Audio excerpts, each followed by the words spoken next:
Rutledge Private Clinic and Asylum. Casebook. Patient, Alice. Date admitted, 4th of November, 1864. Physician, Hieronymus Q. Wilson. 1864. 4th of November, 1864. Received confirmation from the superintendent that I will be given the opportunity to treat a very troubled and difficult patient. Dubious honor. Her name is Alice, and her prognosis is not promising. After looking at her file, I am astonished she has survived this long. She has been nearly comatose for a year. Addendum. Would I have admitted her had I known then what I know now? 3/10/73. 11th of November, 1864. Mute on a stretcher, with her head curiously bandaged, Alice seems to cling precariously to life.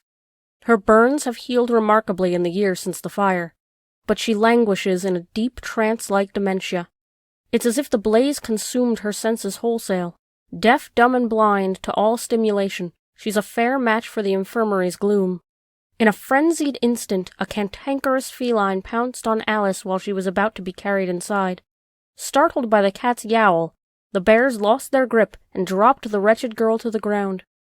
Most curious to behold, the cat stood atop Alice as if claiming territorial right, or as if defending a rodent captured in the day's hunt from other hungry predators. Only when an orderly threatened it with a stick did the creature scamper into a nearby hedge. Even then, the cat crouched beneath the shrubbery. With eyes agape, it fixed on Alice, as if it had some vital interest in our proceedings. Addendum. It pays to heed the feline, something I've learned over the years. 21/10/73. 13th of November, 1864. In the 12 months since the conflagration, Alice has dropped further into a grim and darkly quiet abyss. It's a wonder the superintendent didn't bury her deep within the Bedlam catacombs. The surgeons were able to cure the flesh, but they've done nothing to treat the inflammation of her brain. It's not sure what he expects me to accomplish with her. I suppose he thinks that in my 23 years within these troubled walls, I've mastered a curriculum not taught in Oxford classrooms. 14th of November, 1864. Her one possession is a toy, a sooty stuffed rabbit whose single button eye dangles from a loose thread, plaything from her time of innocence, and her only link to life before the fire. The rabbit is now sentinel to Alice's deepening dementia. Addendum. The rabbit may prove a valuable instrument for shock therapy. I should have noticed it sooner. 21/10/73. 8th of December, 1864. When I hold a flame to her eye, nothing in her vacuous gaze betrays the faintest glimmer of response. I clap a pair of blocks at her ear. Nothing. Neither her sight nor hearing appear to be damaged, but she still registers nothing at all. The rumor, passed on by Reverend Mottle, amongst others, alleges that she feels nothing. Not pain or fear or other torments, is neither credible nor kind. Still, she is far, far gone, this one. 9th of December, 1864. In many ways it's as if she's in the grave already. Her countenance, so still she appears to be in training for the coffin. Indeed, if she were to die today in this old hospital, nary a person would take note other than those few who recall her name from the papers. Those few who'd mutter it to themselves, "Ah, that's a shame, the poor girl," and then turn the page to learn more of the recent stabbings in Notting Hill. Addendum. So quiet she appeared. Was the deep madness already coursing through her mind? 23/10/73. 10th of December, 1864. Though she appears weak, she must have a strong constitution to have survived until now. Her fever persists, her breathing heaves violently at times, and even after more than a year of healing, burns so massive commonly cause great discomfort. You'd never imagine she's in any distress, though, the way she's stretched, as lifeless as a British Museum mummy. I dare say, however, that I'll stir her from her dreamery, even if the response is involuntary. I'll begin tomorrow with a steady treatment of cold plasters and bloodletting. The bleeding might cause some relief to her dementia. I also have a new shock apparatus that I'd like to try on her. I'm curious to see how she reacts to this treatment. 14th of December, 1864. The physicians who treated her burns reported that she barely noticed when they debrided and dressed her wounds. Indeed, she rarely showed any agitation at all when they examined her over the months. They also report, however, that on some nights she howled like a banshee. When the nurses responded to the screams, Alice would hush, as if magically released from her demons. Eventually, they stopped responding to these outbursts, and, after a short while, she stopped uttering any noise whatsoever. 1865. 6th of January, 1865. Another patient died in the night. I'd been treating her with the same potion I intend for Alice. I had been quite certain she was improving with each subsequent vial, so this development is quite vexing. Perhaps the stronger mixture was too much for her chronically weak chest. A little more experimentation is in order before I feed this serum to Alice. Addendum. A little less laudanum and a little more camphor might have spared her. 13/12/73. 22nd of January, 1865. The bleeding doesn't appear to be causing a significant change, except for the increased pallor of her complexion. Contrasted with her drab rags, she's turned an uncanny shade of ivory. The bloodletting will prime her constitution for my restorative potion. 18th of February, 1865. 3 amputations in a week. That's a high number for any hospital. I dream of wiggling stumps and splintery crutches. I mumble a prayer of thanks to Napoleon's surgeon. How terrible the screams must have been before he discovered the technique for painless amputation. I can't seem to escape the chloroform's cloying odor. 23rd of February, 1865. Through the window of my laboratory, I can glimpse the garden ward. Nurse D is leading a group of children into the airing room. I listen to great shuffling of feet on the pebble path. Will Alice, I wonder, ever stroll the grounds with the others? Will she ever regain her senses?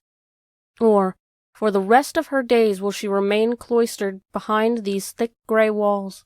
Based on her progress so far, it seems futile to hold out much hope for a cure.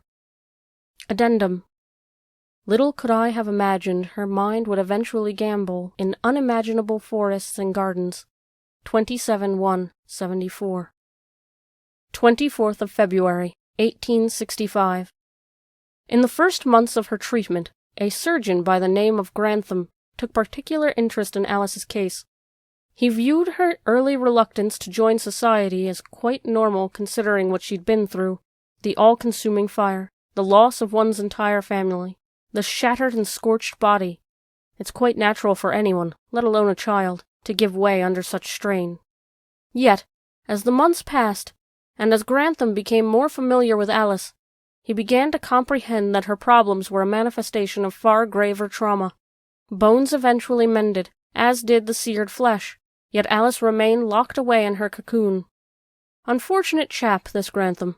Seems like he had a collapse of his own. One day he was going about his hospital routine, preambulating amongst the feeble and infirm. The next day, though no one knows why, he turned up every bit as diseased as one of his patients, sneaking gibberish and smashing apothecary jars. I've seen it happen here where doctors pass over to the other side, and, frankly, I'm amazed it doesn't happen more often. At any rate, Grantham's tale concludes with a particularly grisly accident with a surgical implement. 23rd of March, 1865. Nothing seems to aggravate the girl. I've tried restraint, handcuffs, leg locks, and straitjackets. I've tried solitary confinement. On the other hand, I've allowed her to smell freedom, leaving her for hours at a time unattended in the garden. Yet nothing stirs her. I still have a number of methods, some of which I haven't engaged in since the old days, but I'm beginning to doubt anything can bring about a change in this one. 1st of April, 1865. Each year on this peculiar day I pause, exactly at noon according to my pocket watch, to ponder the absurdity of such a day. Is it not ironic that we here should celebrate a holiday dedicated to fools? The girl has shut down completely. If it were possible, I'd say Alice has retreated even further into what European practitioners of psychiatry call her psyche. I'll keep trying different methods, but unless there is some sort of marked improvement, there's no reason to hope.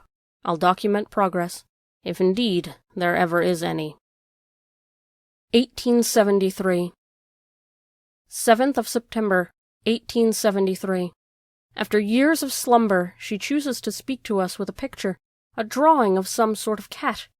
Really, it's nothing like any cat I've ever seen. Addendum. Even a drawing so bizarre couldn't foreshadow the imaginings to come. 29/3/74. 9th of September, 1873. I admit to a certain amount of excitement over Alice's semi-awakening.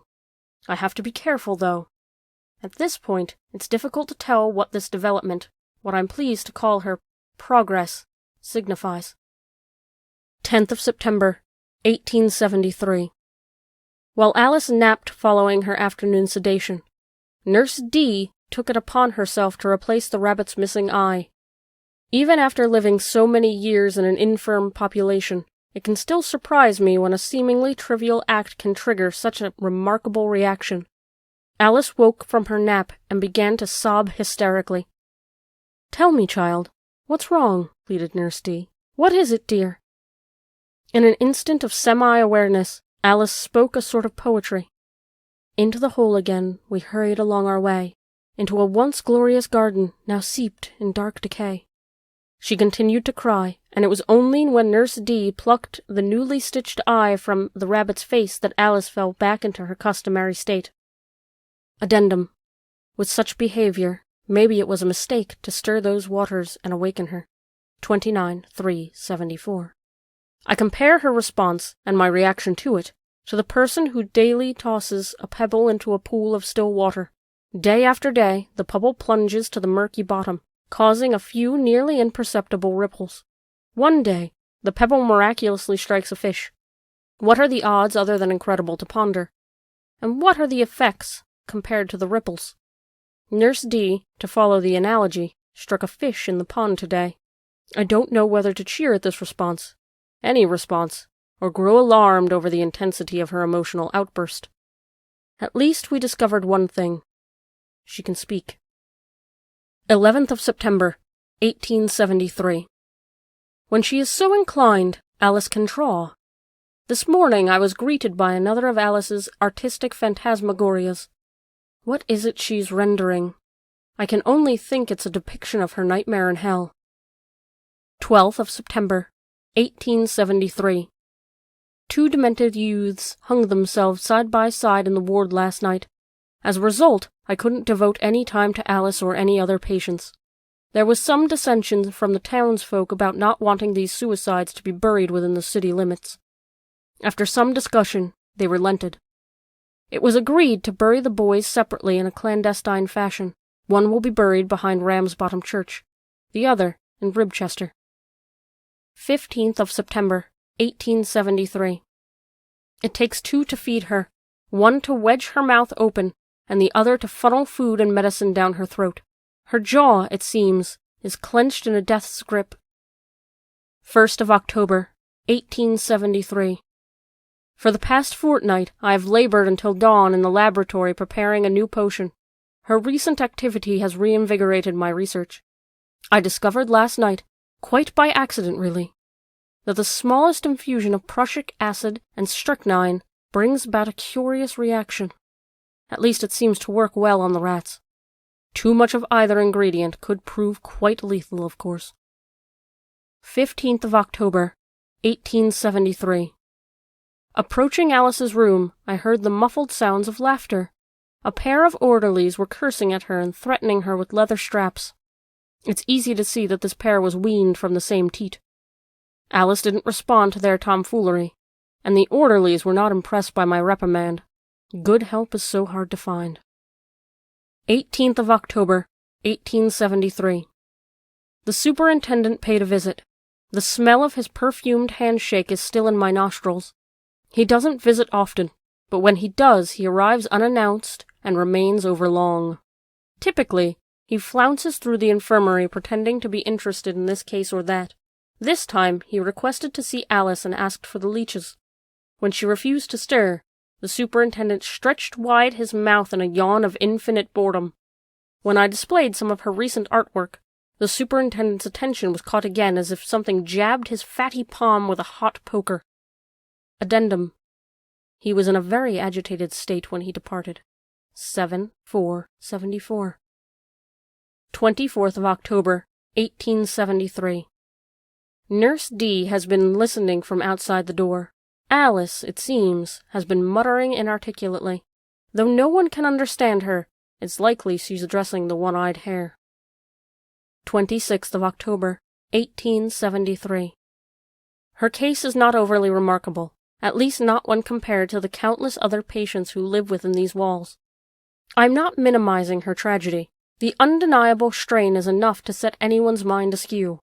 Imagine the horror of hearing the piteous cries of your entire family, trapped in their burning bedrooms, and unable to help. Alice certainly heard such screams. I imagine she's been hearing them for 10 years. Addendum. Looking back, I retract this statement. Her case is most remarkable. 7/4/74. 28th of October, 1873. I wedged a spoon into her clenched teeth, while Nurse D, serving as my reluctant assistant, poured the newest potion down her throat. When the convulsions commenced, I double-checked the harness, turned down the flame, and left the room. It's a matter of waiting now. She'll have a fitful sleep tonight. 3rd of November, 1873. I hear the clock ticking onward, past midnight, and then I'm suddenly aware of other sounds. In the barren pit of the night, the most disturbed minds are alive throughout the asylum. Alice isn't stirring, so I listen to the blood-curdling shrieks, the haunting clank of shackles, the insane groaning, insufferable babble, and lunatic mutterings. After the initial convulsions, Alice's body again appears lifeless. If it weren't for the sporadic utterances in her sleep, I'd hold the mirror to her mouth. It's impossible to comprehend what she says. It sounds like "too glum," or "through him," or "boojum." Nonsense, really. Is it a person's name, a place, or simply some conjuring of this raving delirium? I yell the utterance into her ear, and prick her shoulder with a needle. She gasps, but her speech does not become any clearer. Addendum. Boojum! But how does she construct such fantasies? 11/4/74. The potion courses through her blood. Sitting in this cold room reminds me of the last treatment here. The shredded padding recalls to my mind the patient who believed rats spoke to him. They lived in the padding, he said. Indeed, he believed the spirits of his ancestors spoke to him through the rats. After the surgical drilling, he stopped having such delusions and was removed to the dormitory. Alice remains quiet. 17th of November, 1873. She didn't stir for 2 weeks after the last treatment. Day after day, the orderlies forced the medicine-laced broth and other necessary gruel into her. Perhaps again, I was mistaken. Perhaps nothing can save the girl. She signaled a return to semi-consciousness with yet another sketch. 21st of November, 1873. Once again, orderlies were up to their usual pranks. Weary of prying open Alice's mouth, the orderlies started feeding Alice's toy rabbit, spooning porridge onto the stuffed toy. Addendum. My suspicions are confirmed. These oafish orderlies are the superintendent's misbegotten nephews. 13/4/74. While engaged in this feeding, the orderlies learned an essential lesson in asylum protocol. Never turn your back on a patient, no matter how docile she seems. From the information I've gathered, Alice woke from her comatose state and attacked the orderlies. Quite venomous in her outburst, she pursued one of the twins with a spoon. Even in her condition, she was able to deliver quite a gash. She clutched the spoon like it was a butcher knife, gouging into his fleshy cheek. Ceasing in mid-attack, she turned the spoon on herself, digging it into her wrists, trying to open up her veins. I stitched her wounds and tended to the orderly. Alice shouldn't suffer any permanent physical scars. It's too early to say the same about the orderly. Addendum. An outburst such as this shouldn't have surprised me. 13-4-74. She has returned to her dormant state. Nothing I say or do can entice her to relive her early morning animation. 7th of December, 1873. There's been a slight change. Her mouth is now relaxed, and we can feed her without force. When it's time for her elixir, she seems to part her lips slightly as if she's inviting the new potion into her belly. Hardly a cure, but any change symbols progress. 8th of December, 1873. A mangy cat was licking Alice's cheek. It hissed when I entered, and pounced onto the windowsill. It must be flesh and bones only to squeeze through the grate. I could almost perceive a smile on its scabbed face. It's curious how an animal's countenance can appear almost human. There are so many feral cats on the grounds. I wouldn't be surprised if they outnumber the patients. Addendum. It reminds me of the cat that pounced on Alice when she arrived here. More emaciated, though. 26-4-74. 11th of December, 1873. 6 insane children escaped today. No word has come yet regarding their apprehension. I hope they don't harm the townspeople. 12th of December, 1873. Nurse D lifted Alice into the wheelchair and rolled her, along with the one-eyed rabbit, into the airing courtyard. Perhaps a change of scenery might entice a bit of cooperative behavior. The nurse favors the latest doctrine, espoused by the commissioners. Compassion is the creed of the day. I watched from the window of my study. Alice didn't twitch. 13th of December, 1873. Something in the outdoor air may have stirred her imagination. On her return, she produced an intriguing sketch. Once again, she proves she is capable of doing something other than staring at the yellowed paint on the ceiling. Addendum. At times, there's talent in her madness. 26-4-74. 15th of December, 1873. It's been 3 days since I removed the rabbit from her room. We can hear her screams growing louder through the closed door. 16th of December, 1873.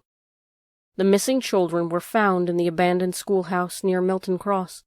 5 were returned to infirmary, bruised and bloodied from their excursion to the outside world. 1 was found at the bottom of an abandoned well. 18th of December, 1873.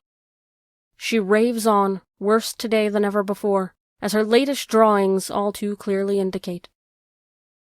21st of December, 1873.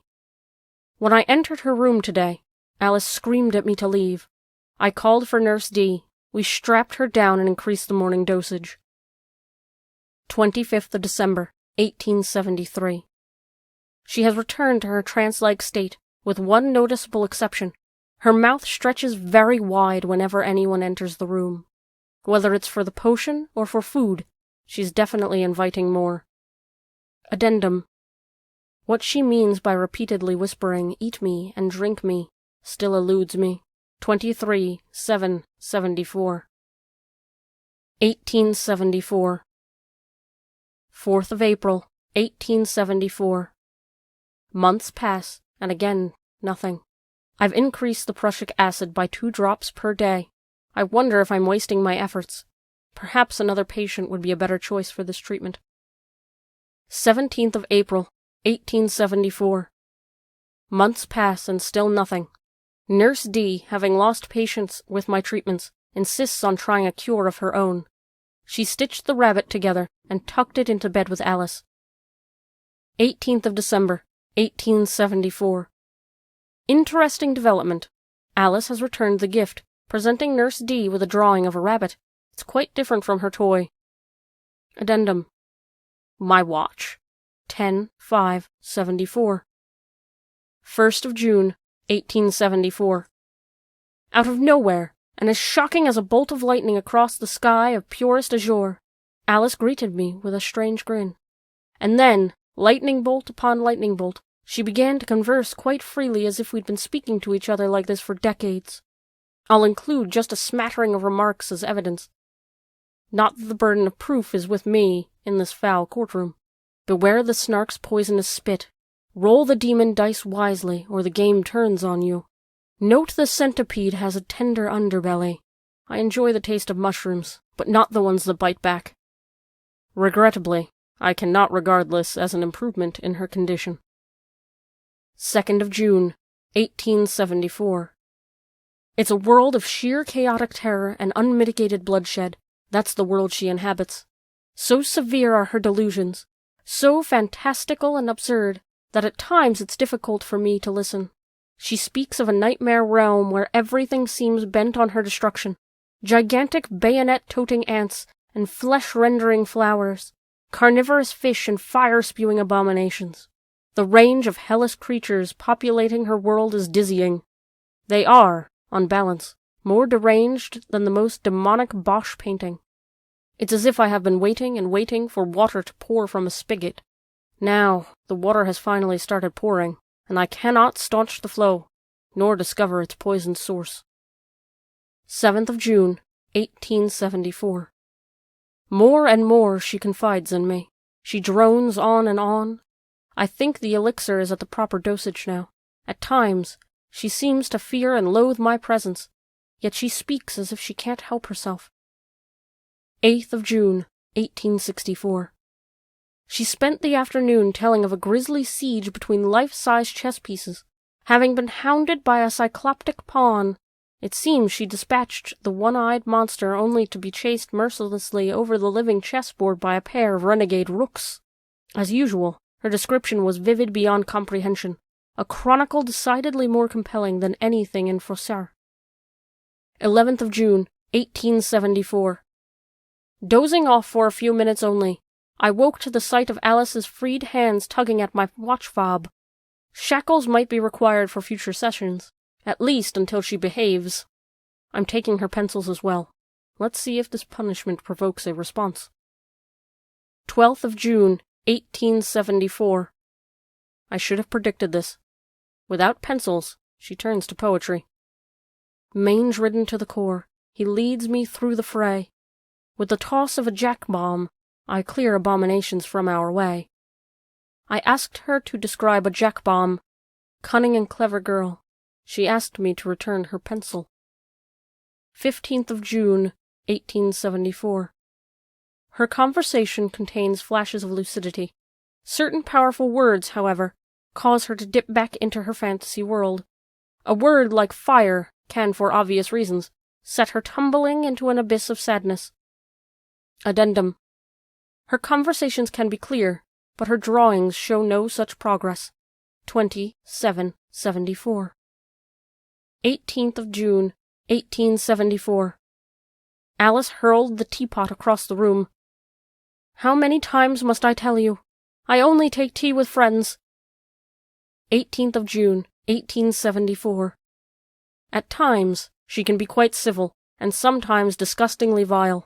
As an experiment, I have decided to suspend all medication, except for a heavy dose of laudanum when she's in the foulest of tempers. 25th of June, 1874. Perhaps more cold saltwater treatments will cleanse some of the chaotic thinking from her mind. She has been ranting. In particular, she's been spouting violently against someone that she refers to as the Red Queen. From day to day, her moods run the gamut from despondent gloom to vicious anger. The ancients believe that a strong wind blows through the minds of the chronically unstable. If a student of Hippocrates examined Alice, he might diagnose there was a tempest within the force of 1,000 mistrals raging through her head. Addendum. Though the Queen dominates much conversation, Alice refuses to describe or draw the monarch. Her anger, though, knows no limit when she talks about what she'd like to do to the Queen. 2774. 19th of July, 1874. In her most disturbed outburst in quite some time, Alice attacked one of the nurses while being bathed, called her Duchess. 22nd of July, 1874. From a recent conversation with Alice. What have you been doing, Alice? Attending the tea party, of course. Was it a grand party? Oh, the most grand, dear doctor. I fear nothing, and soon the keep will be in reach. 25th of July, 1874. Her sleep is very restless one night, and then calm as an infant's the next. She's become consistently unpredictable. 27th of July, 1874. Alice delivered another verse to her puzzling rhyme. They taunt me about burning as if I were to blame. I clear them from my conscience with the eloquence of my blade. 28th of July, 1874. She spoke at length of a place called the fungiferous forest. It's a place filled with mushrooms the size of large trees, fungus and foliage that grabs those who trample it, cavernous wastes filled with creatures who are as disturbed as any I've ever heard of. Addendum. She's drawn a picture of a place like this, I seem to recall. 2/8/74. 10th of August, 1874. It's difficult for me to connect the massively passive Alice to the aggressively assertive, powerful person she describes in her dreams. Her exploits with the knife conjure images of a musketeer's swashbuckling panache. Her acts of courage those of a selfless hero. These are not delusions of grandeur. This is no simple madness. But what? Addendum. How does she really see herself, then? 24/8/74. 12th of August, 1874. Off with her head! Those were her only words today. She wouldn't explain what this meant, though her face betrayed the violent anger that is usually associated with her tales of the Queen of Hearts. Addendum. What does it say about me that I've grown accustomed to such outbursts? 11/9/74. 13th of August, 1874. Everything I can think of, I have done. Treatments, remedies, disciplines, and pleasures. Nothing makes a difference. Alice speaks when and about what she wants, recites poetry on a seeming whim, draws pictures at her own pleasure. She does nothing at my command, instruction, entreaty, or request. She's become very willful, and nothing I do or say makes a difference. I truly do, however, become immersed in her fantastical tales of Wonderland. I wait for the day when she claims victory over the Red Queen and her minions, when Wonderland will be restored. Perhaps by this Alice will cure herself, regain her balance, and leave this place of her own volition. Sometimes she appears to be so close, and at other times I'm certain it'll never happen, and she'll spend the rest of her life housed behind Rutledge's gaunt brown walls. With me. 24th of August, 1874. If it's my keen invention you'd like to destroy, I'll withstand your best shot. I've got the right toy.